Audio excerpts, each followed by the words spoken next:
for inviting me here. I'm really happy to be. And thank you for spending your Friday evening for this talk. Now, my main concern is that I might bore you a little bit, because what I will present to you will be extremely academic. I don't know how it will relate to your own political experiences in the present, but what I want to tell you, what I want to present you, it's a particular story of the development of modern political thought that has been forgotten. Sometimes we tend maybe to evoke some of what I will present, but the complete story has not been said. So the idea is to recover, at least at the theoretical level, a concept of popular sovereignty that is associated with democratic politics that today it's fully neglected. When we use the term today, popular sovereignty, we mean things that the actors and the thinkers of early and mid-modernity didn't mean by that. So the idea is how to recover what one might call the original meaning of popular sovereignty that became fundamental up to the 18th and early 19th century. So I will start from the 16th century, and I will not say the whole story, because we will stay here for 5-6 hours, but I will tell you one part of it as comprehensively as is possible. So in other words, what I will tell you is just how popular sovereignty was thought, reflected, and enacted from the 16th up to the 18th century. So I will not so much discuss why this concept has disappeared, why it changed its meaning, why we have lost the democratic and emancipatory content that was associated with this term, with this vocabulary. So it will be mainly telling you some facts that unfortunately are forgotten. The basic thesis, when I started this research about popular sovereignty, is that I was struck by the fact that the doctrine of the sovereign power of the many, or of the people, or of the multitude, emerged from doctrines of resistance against tyrannical power. So in other words, resistance as a concept and as a practice, and I will mention that it was not only a concept, it was also enacted, performed in the 16th and 17th and 18th century, became the conceptual framework from within which popular sovereignty was emerged. And I will develop a little bit the implications of this kind of conceptual genealogical reconstruction. So the topic of the title is called The Democratic Exception, Resistance and the Making of Popular Sovereignty. Now, when we speak about the exception, especially in the current debates in political theory, in political philosophy, in legal theory, what we mean are states of emergency. And more or less, I assume that you understand what states of emergencies are. They are associated with a particular repressive apparatuses of suspending individual and political rights in the name of a threat. A threat can be internal, the threat can be external. I will tell you a little bit the origins and the conceptual attributes of these theories of state of exception. Today, when we talk about states of exception, there are two main traditions. The one is that comes from political philosophy with George Agamben, states of exception, homo sapiens, sheer life.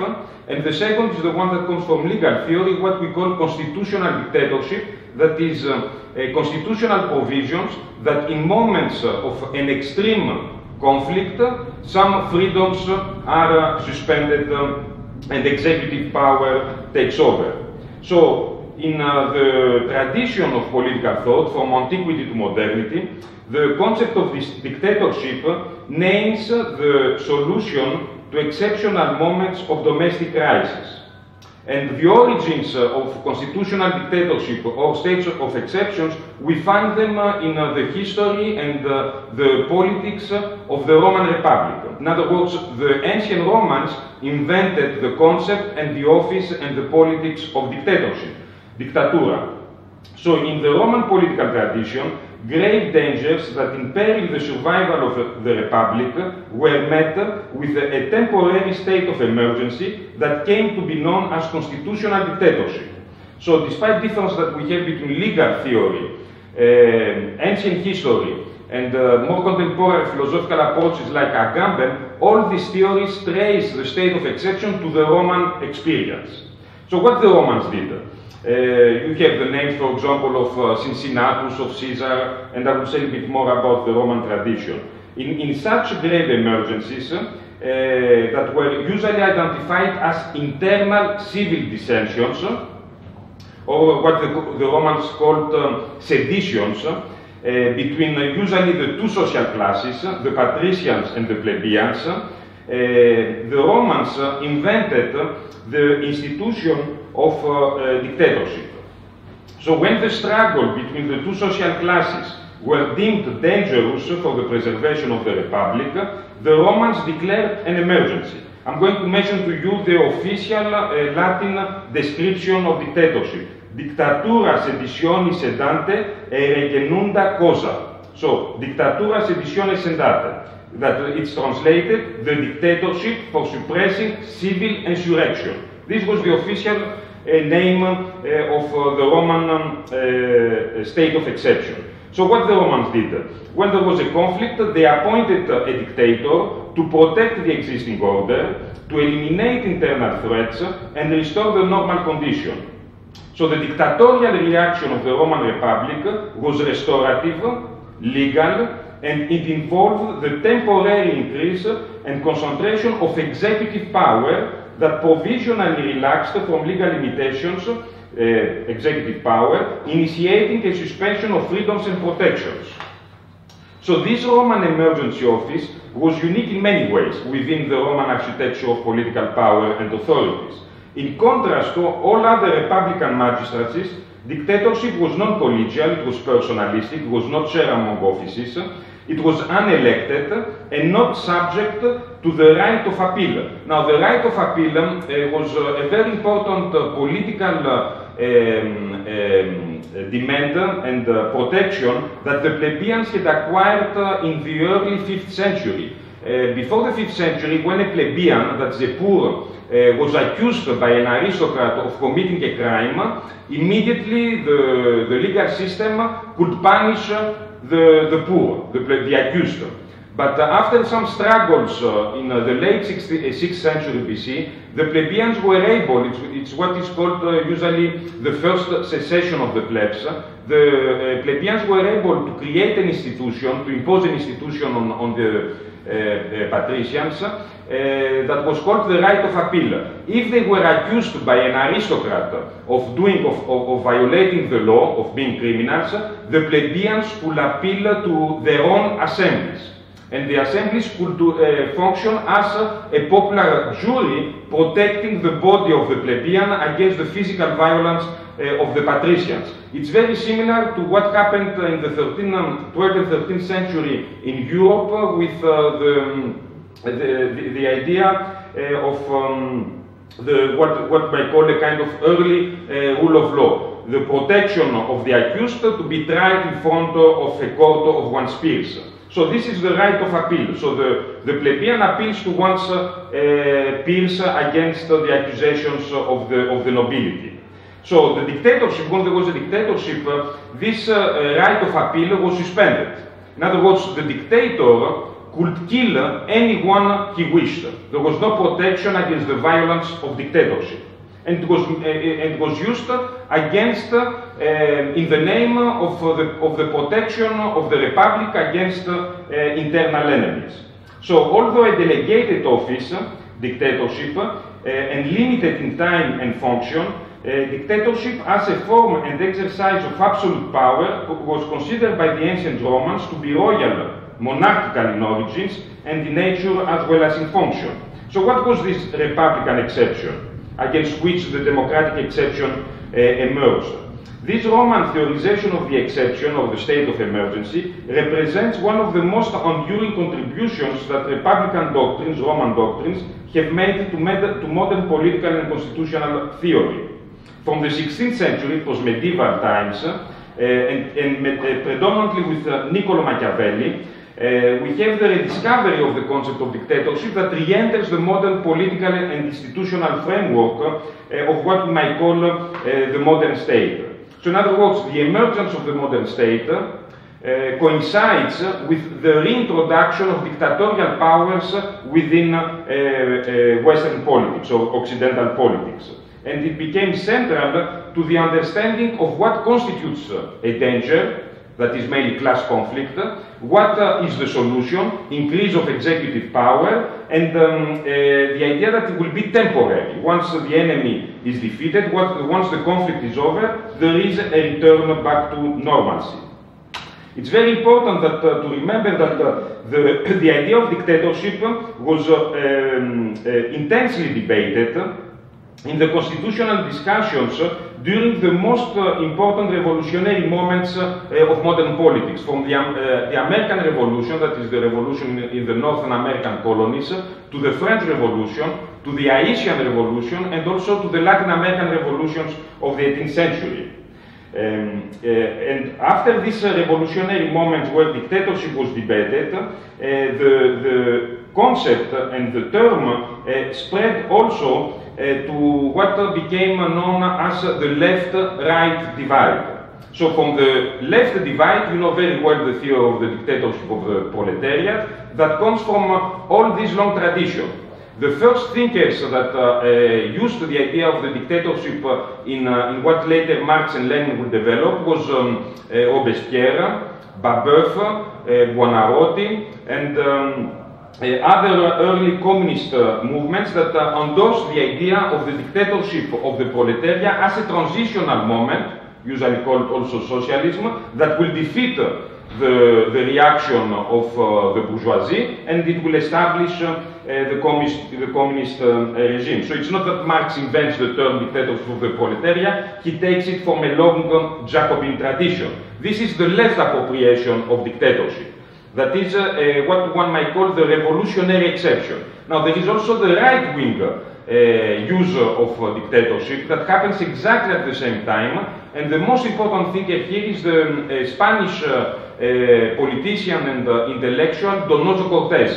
Donoso Cortés in the 1820s uses dictatorship in order to justify executive arbitrary actions by the state against socialist and insurrectional movements, and he makes the argument that only dictatorship can save Christianity in Europe. This is the theory that French conservative thinkers like Maurras and others will take, and also we find it in the works of Carl Schmitt, and then it will travel to the fascist tradition in Italy and Mussolini that explicitly uses the term dictatorship, and also to the Nazist theory of national socialist dictatorship. So it's very interesting to see that the concept of dictatorship has been what one might call a master concept. It appears in the left, in the right, and in the center. In the left is revolutionary, in the right is counter-revolutionary, and in the center, that is in liberalism, is used in the idea of protecting a constitutional order of freedoms by suspending temporarily these freedoms. So this is more or less, very quickly, the trajectory of the Republican exception. The main idea is that the power is concentrated on the top, illegality or extralegality is affirmed in order to deploy repressive mechanisms against individual political rights. Now, although the idea of the Roman dictatorship has played a hegemonic role in shaping the modern political imaginary in moments of crisis, it was by no means the only effort to reflect and respond to exceptional circumstances. This is the beginning of the story that I want to recover and to bring back into theoretical and political discussion. In other words, although when we speak about the exception and emergency, usually we have the dictatorial model, the Roman model, there was another one that developed that was what I call the democratic emancipatory one. So, in addition to the discourses of executive prerogatives and military repression, an alternative radical view arose in the second half of the 16th century, a novel understanding with momentous implications for the modern appearance of revolutionary democratic theory. And this is what I will try to reconstruct in the end of the talk, is that once we trace this alternative counter-history of popular sovereignty as the democratic exception, then we will see that democracy always was understood as a revolutionary practice. This is something that today is completely forgotten, at least at the level of discursive theory. In the midst of an intense crisis, so in a period of a very foundational conflict, during the French religious civil wars, at the aftermath of the 1572 Saint Bartholomew Day massacre, several French Huguenot writers, that they were called the Monarchomaques, those who fight kings, articulated in defense of their doctrine of resistance and tyrannicide a revolutionary conception of popular sovereignty defined in exceptional circumstances of conflict, strife, and sedition. So this is 1572, it's the moment that the concept of popular sovereignty is created in modern political thought. This is the first time that the term popular sovereignty is introduced into political thought. And is introduced by French revolutionary Protestants who were fighting for religious freedom against the Catholic king. And what was their main contribution? They developed a theory to justify violent armed resistance against kings that had become tyrants. They went so far to argue about the justification of killing kings if they become tyrants. For this reason, they were called the Monarchomaques. And their theory was based on the notion of tyrannicide. In this period, from let's say 1572 to 1605, there were 7 civil wars in France.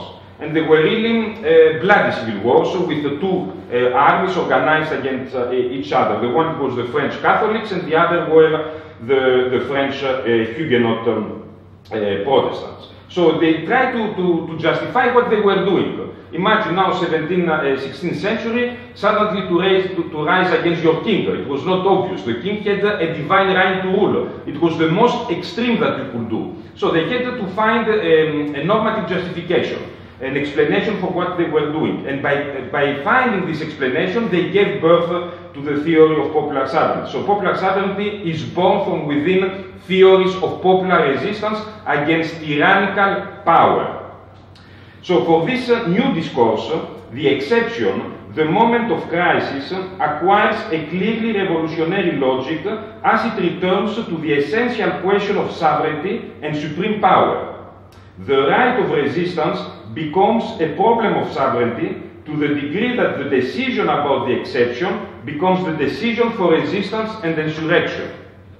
So, let me now paraphrase Carl Schmitt's famous definition. I don't know if you remember Schmitt's famous definition of sovereignty. Sovereign is who he decides about the exception. That is, sovereign is he who decides about the dictatorial power. This is the famous in political theology 1922. So I will paraphrase the Schmittian definition to try to capture the analytical meaning of popular sovereignty in the 16th century. So, sovereignty is he who decides the moment of resistance, that is, who cancels, suspends the duty of obedience and determines when it is legitimized to oppose, depose a ruler and the government. In other words, sovereignty, this is how popular sovereignty was understood, suspends the conditional duty to obey, temporarily allowing for the exceptional case of active and even violent resistance against an authoritarian and dictatorial or tyrannical government. So in other words, sovereign is who decides when obedience can be suspended, when a citizen or a subject has the right to disobey. This is the moment of lawful resistance as the Huguenots understood it. So, obedience is not absolute. Obedience to laws, obedience to government, or obedience to the state is always conditional. This is the argument they make. If it is conditional, it means there are moments, exceptional moments, that obedience can be suspended. You can disobey. So the question is, who decides when to disobey? That was the main question. And the answer was the many, the subjects themselves. And therefore they came to the conclusion that if the subjects decide to suspend the duty of obedience and to resist violently, they are exercising their sovereign power that they already possess. Althusius 1603. It cannot be denied that the greater is that which constitutes the other. The greater is what constitutes the other, and is immortal in its foundation, and that is the people. By nature and circumstance, the people is prior to, more important than, and superior to its governors, just as any constituting body is prior and superior to what is constituted by it.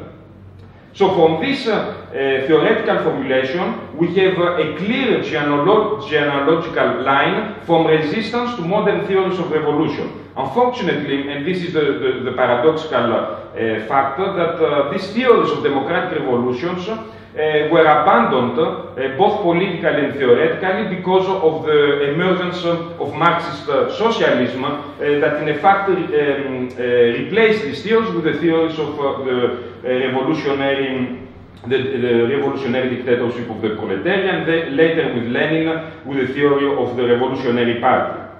So there is a clear textual line that starts in 16th century up to the 18th century, where the act of deposing a king gradually becomes formulated as the act of changing a form of government. So it was not just a simple revolt, I'm going to depose a king and I will choose another king in its place. The idea is that I can destroy a government and create a new kind of government that led to the first democratic theories of revolution in the 17th century. So, because the textual reference here might be endless, I will just mention you a few ones in the 17th century. I could do the same also with the 18th century, but it will be boring. So, let's start with 1660. George Lawson, a very important revolutionary forgotten today. He defined popular sovereignty, and I quote, this is George Lawson from 1660. Popular sovereignty, he says, and I quote, is the power to constitute, to abolish, to alter, to reform forms of government. This is how he defines it.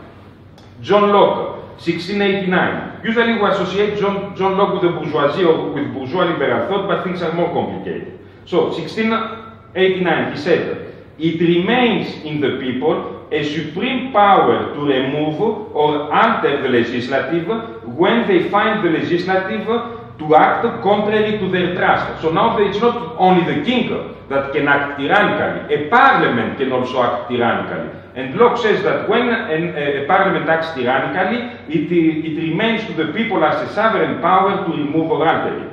And then he said in the same famous text, the Second Treatise of Government, the people have a right to act as supreme and continue the legislative in themselves, or erect a new form, or under the new form place it in new hands as they think good.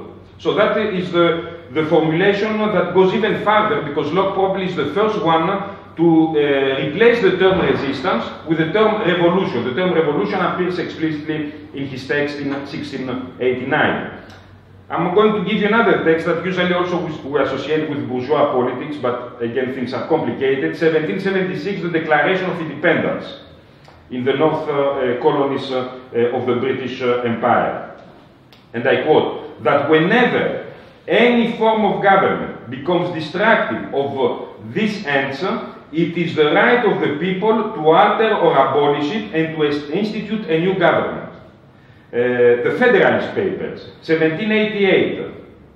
When the precious right of the people to abolish and alter their government is used when they feel likely to affect and to safeguard their happiness and rights.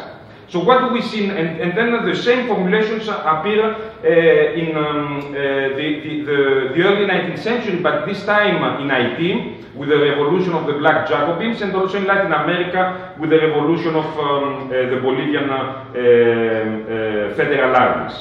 So what do we find semiotically, the semantics in these definitions of popular sovereignty? That the power, the sovereign power of the many is defined as the alter and abolish principle. the terms to alter and to abolish become the paradigmatic constituent terms in the definition of popular sovereignty. So what is the modality, or let's say the phenomenology of popular sovereignty? It is to alter and to abolish tyrannical governments. In other words, the abolition of governments is the manifestation of popular sovereignty. So popular sovereignty is not manifested in elections, is not manifested in, it was not understood as a multi-party competition, it was not understood as representation, it was not understood as simple acts of legislation. Popular sovereignty from the 16th up to the 18th century was understood as the power of the many to change and to alter and to reform their governments through extra-constitutional and sometimes violent means. Now, the question is whether this is a good theory or a bad theory that we can discuss. What I want to point out that this was the theory of popular sovereignty. This is how popular sovereignty was invented, constructed, defended, and enacted for almost 3 centuries. So let me now move to the conclusion by comparing the Republican exception, the dictator, with the democratic exception, the popular sovereign. So in the Republican exception, the first element is that the enemy is decided by the constituted powers. So who is the enemy? Usually the plebeians, was decided by the existing authorities.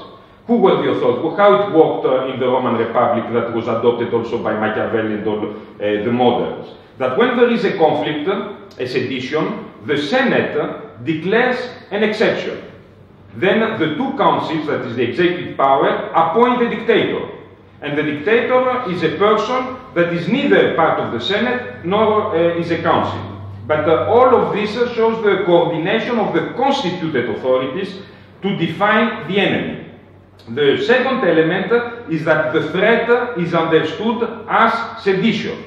So what is the threat that endangers public order? Sedition, conflict, dissensus, disagreement. The third element of the Republican exception is the solution to the problem, to the threat, to the sedition, is the empowerment and increase of executive power and the suspension of liberties and protections of citizens.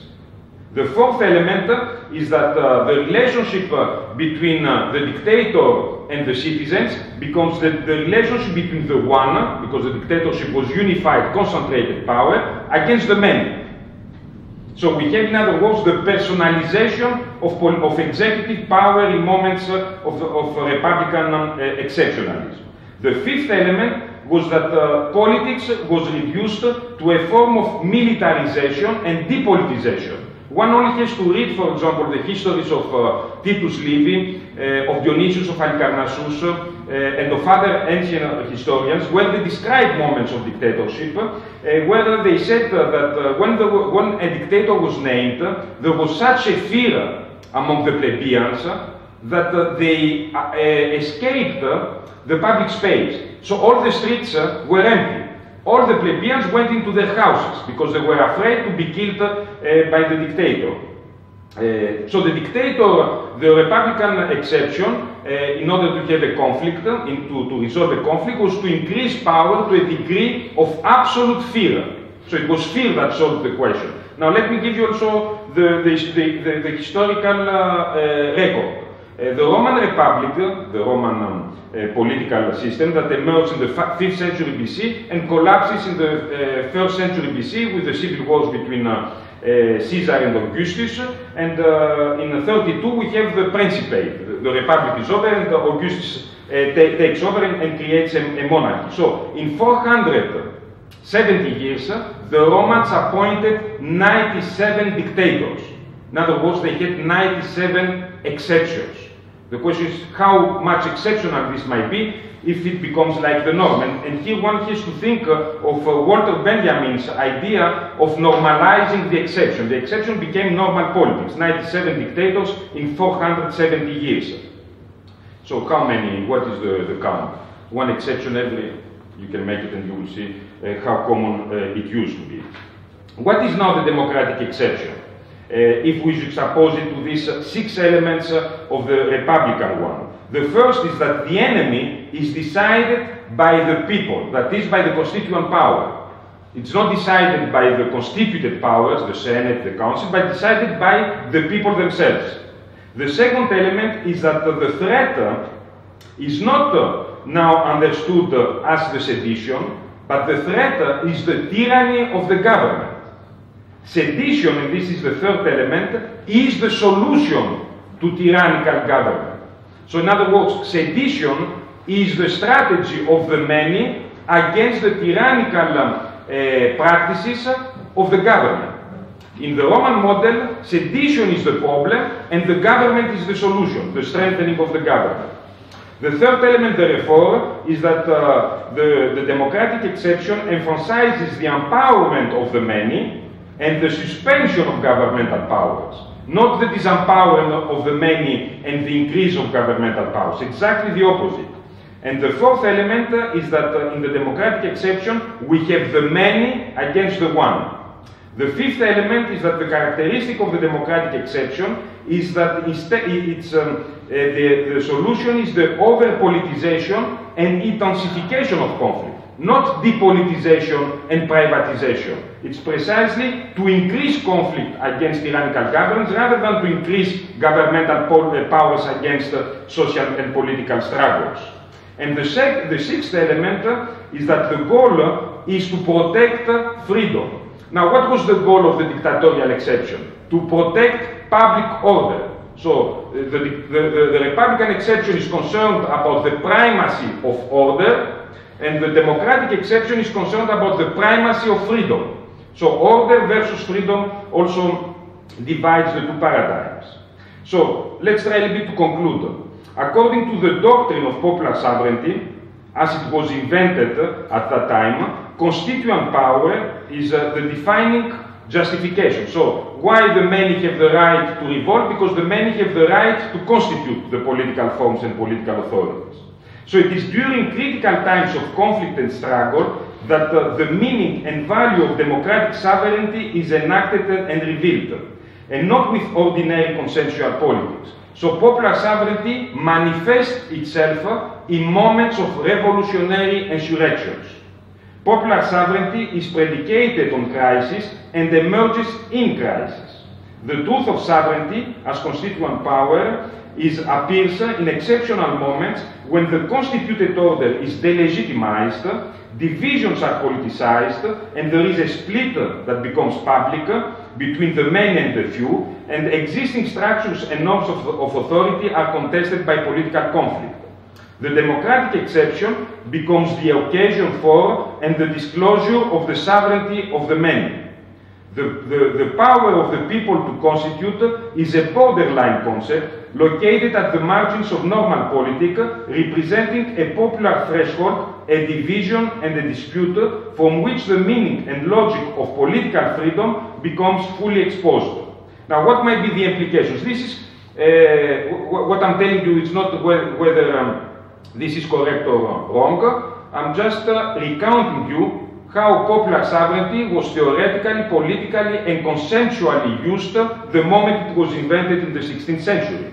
So, what might be the conclusion of this kind of counter-history, conceptual counter-history? Popular sovereignty, qua the power of the many to constitute and to deconstitute the political forms of their collective existence, expands democratic action to the spaces of crisis, the zones of extralegality in times of conflict, in a way that it democratizes the exception. In other words, democracy becomes possible in exceptional moments of intense political conflict.